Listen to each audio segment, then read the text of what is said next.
আসসালামু আলাইকুম। আগে একটু ভিডিওটা দেখে নিই, তারপরে আমরা আলোচনায় আসছি। করেন কি না, আমি 1 মিনিট সারা থামবো। বলেন আল্লাহ রাসূলের হাদিস যখন নিষ্পাত করবে, জি, দিন তার নামাজ কবুল হবে না। জি, আল্লাহ রাসূলের যুগে তামাক জাতীয় জিনিস ছিল না, পরিবর্তন করে এলো আল্লাহ রাসূলের যুগে ছিল এগুলা কি? ও আপনি জলটা খান? না না না, ভুল করেন। খাবেন 1 মিনিট। না না, করেন কি না, আমি 1 মিনিট সারা থামবো। বলেন আল্লাহ রাসূলের হাদিস যখন নিষ্পাত করবে, জি, পরিবর্তন করে না পরিবর্তন করছি না তো আমি।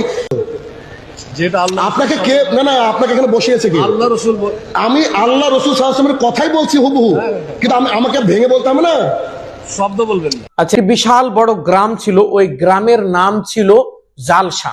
গ্রামের নাম জালসা। ওই গ্রামে 2টা বংশ, 2টা গোষ্ঠী বাস করত। 1 নম্বর গোষ্ঠীতে 1000 লোক। এই গোষ্ঠীর নাম, এই বংশের নাম ব্রাদার্স।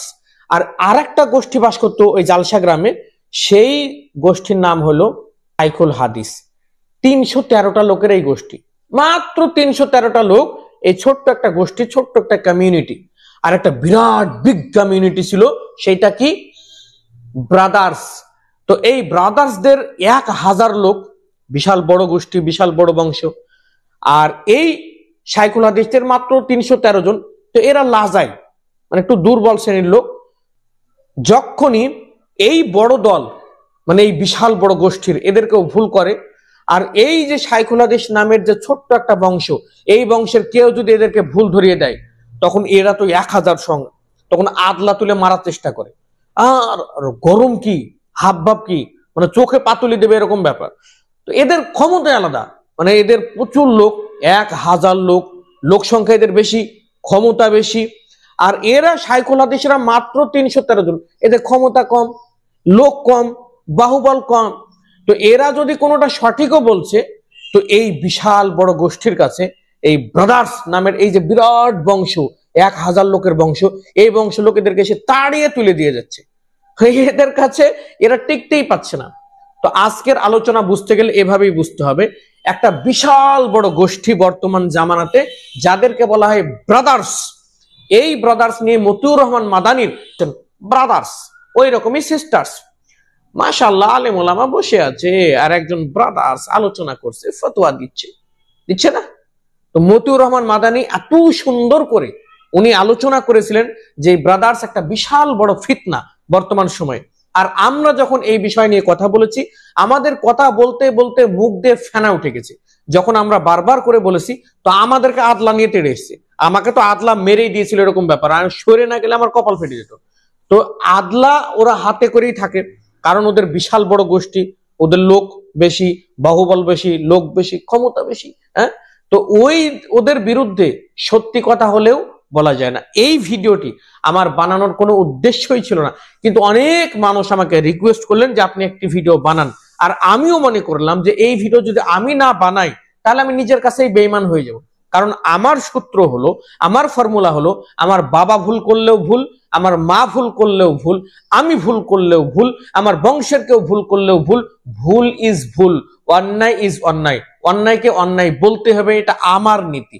যাই হোক, এবার আমরা শাহিনুর রহমানের মুখে হাদিসটা শুনি।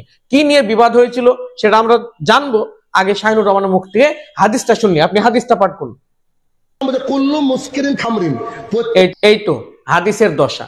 তার মানে ওনাদের একটি হাদিস পড়ার যোগ্যতা বা ক্ষমতা দুটোর কোনোটাই নাই। কিন্তু যখন আবার শাইখুল হাদিস, একজন যোগ্য ব্যক্তি, বুখারী পড়াচ্ছেন, উনি একটি ভুল শুধরে দিচ্ছেন, ভুল ধরিয়ে দিচ্ছেন, তখন এই বক্তা তাকাব্বুর দিয়ে, অহংকার দিয়ে ও কলাম, তাহলে আপনি বিড়ি খান, আপনার লাগলো কেন? আপনি সিগারেট খান, আপনি বিড়ি খান। মূলত এখানে আসলে উনি ভুল শুধরে দিচ্ছিলেন, কারণ হাদিসের ভুংভাং মানে করছিলেন শাহিনুর রহমান। হাদিসের এমন ভুংভাং মানে আর এমন অপব্যাখ্যা, যা আবার ইসলামের সাথে সরাসরি পরিপন্থী, মানে ইসলামের সাথে যায় না, সাংঘর্ষিক। এইরকম ব্যাখ্যা করছিলেন উনি, ওইটাকে ধরিয়ে দিয়েছেন। আল্লাহ রসুল সাল্লাল্লাহু আলাইহি ওয়াসাল্লামের সময়ে কোনো ব্যক্তি যদি মদ পান করত, তাহলে তাকে শাস্তি দেওয়া হতো। কিন্তু ওই মদ পানের সাথে বর্তমান সময়ে একজন যদি গুল দিয়ে দাঁত ঘষে দেয়, তাহলে ওই শাস্তি এই গুল দিয়ে দাঁত ঘষলো এর হবে কিনা আমাকে জানতে হবে। আমাকে এটা হাদিস থেকে বের করতে হবে। আমি বললাম কুল্লু মুশকির খামরুন কুল্লু হারামুন খামরুন কুল্লু মুশকির হারাম কুল্লু হারামুন মুশকির। আমি 7-5 মানে কোনো কিছু চিন্তা না করে হাদিসের একবার উল্টো দিক থেকে পড়ি, একবার সোজা দিক থেকে পড়ি, হাদিসের মানে ছিটিয়ে ছিটিয়ে যায়, মানে কোনো কিছুই ঠিক থাকে না। আল্লাহ রসুল সাল্লাল্লাহু আলাইহি ওয়াসাল্লামের সময়ের ওই হাদিসের হদের ব্যাপারে আমাকে তো আগে জানতে হবে, আমার তো ইলিম থাকতে হবে। আমার ইলিম নাই, কালাম নাই, আমি বুঝলাম না, আর হাদিসটাও উনি পড়তে পারছেন না।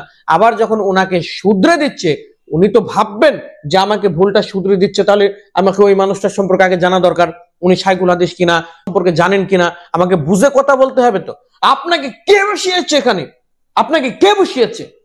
একজন শাইখুল হাদিসকে কে বসিয়েছে?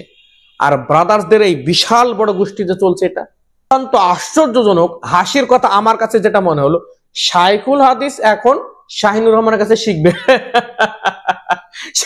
শাইখুল হাদিস শাহিনুর রহমানের কাছে শিখবে কোনটা হাদিস আর কোনটা হাদিস না। কি আশ্চর্য, কি অবাক, কি আজীব, এ তো সিনেমা। একজন শাইখুল হাদিস শিখবে শাহিনুর রহমানের কাছে, আশ্চর্য কথা। এই কথাগুলো আমি না বলে আমি নিজের কাছেই বেঈমান হয়ে যাব। তাই আপনার বাধ্য হয়ে বলছি, হক কথা বলছি। যেদিন হক বলতে শুরু করেছি সেদিন দেখিনি যে এই লোকটা কে।